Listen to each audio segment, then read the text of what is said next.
नमस्कार, आपण पाहताय कोकणशाही चॅनल कोकणच्या समृद्धीचं. मी चिन्मय घुगळे. कोकणशाहीच्या सकाळच्या बातम्यांमध्ये आपणा सर्वांचं स्वागत.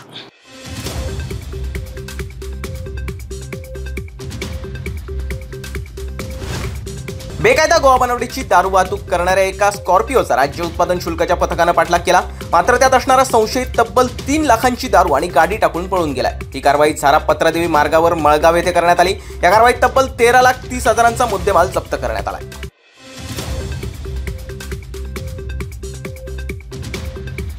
आपल्या पतीनं दुचाकी चोरून नेल्याची तक्रार घेऊन एका परप्रांतीय महिलेनं सावंतवाडी पोलीस ठाणे गाठलं. याबाबत आपली तक्रार घ्या, पतीपेक्षा दुचाकी महत्वाची असं तिचं म्हणणं होतं. दरम्यान चौकशीनंतर संबंधित व्यक्ती अन्य एका महिलेसोबत पळून गेल्याचं लक्षात आलं. त्यानंतर पोलीस देखील चक्रावले. त्या तरुणाचा शोध घेण्यास पोलिसांनी सुरुवात केली आहे.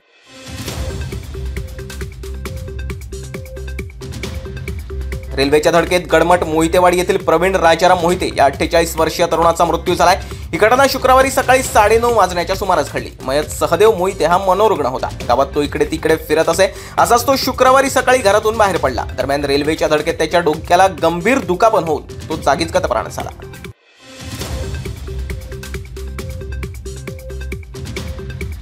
कणकवलीचे तहसीलदार आर.जे. पवार यांची देवगडला बदली झाली आहे. तहसीलदार संवर्गातील अधिकाऱ्यांची पदस्थापना महाराष्ट्र शासन महसूल व वन विभाग यांनी आज कोकण विभागातील 14 तहसीलदारांच्या बदल्यांचे आदेश पारित केले. यात 3 जुलैला बदलीच्या ठिकाणी हजर होण्याचे निर्देश देण्यात आले.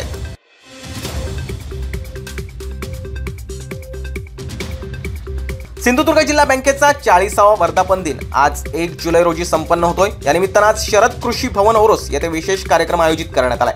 मुंबई जिल्हा मध्यवर्ती सहकारी बँकेचे अध्यक्ष आमदार प्रवीण दरेकर यांच्या अध्यक्षतेखाली हा कार्यक्रम संपन्न होणार आहे. यावेळी प्रमुख पाहुणे म्हणून रायगड जिल्हा मध्यवर्ती सहकारी बँकेचे अध्यक्ष आमदार जयंत पाटील, ठाणे जिल्हा मध्यवर्ती सहकारी बँकेचे अध्यक्ष राजेंद्र पाटील आणि महाराष्ट्र राज्य सहकारी बँक लिमिटेड मुंबईचे व्यवस्थापकीय संचालक दिलीप दिघे आदी मान्यवर उपस्थित राहणार आहेत.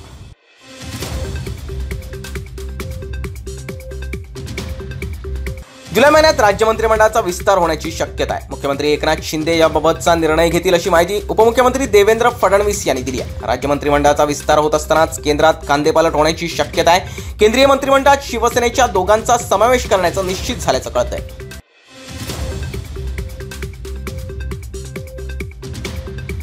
अंतिम सामन्यात इराणचा 42-32 असा पराभव करून भारतीय संघानं आशियाई कबड्डी चॅम्पियनशिप 2023च्या विजेतेपदावर आपलं नाव कोरलंय. पवन सेहरावत आणि महाराष्ट्राचा असलम इनामदार यांच्या दमदार खेळाच्या बळावर भारतानं यशस्वी कामगिरी केली आहे.